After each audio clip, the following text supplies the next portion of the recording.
ছোট্ট এই ডিভাইসটা, এটা একটা মিনি স্পিকার, এরকম মিনি স্পিকার আমি দেখি না, বাট আমি আশ্চর্য হইলাম যে এটার সাউন্ড দেখে। অ্যান্ড আর একটা ভালো জিনিস হচ্ছে এটাতে কিন্তু টাইপ সি চার্জিং দেওয়া আছে, সো প্যারা খাবেন না আপনার। আর এটা হচ্ছে 5 ওয়াটের ছোট্ট একটা মিনি স্পিকার। সো এটার সাউন্ডটা একটু আমরা চেক করে চলেন।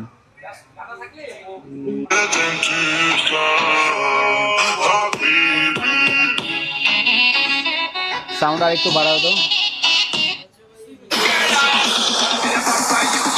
এটা ভলিউম বাটন, নয়েজ বাটন, এটা তো অন অফ।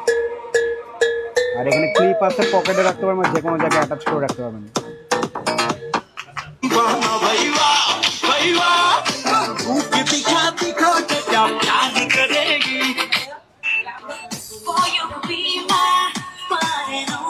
একদম হাতের থেকে মানে ছোট একটা ডিভাইস।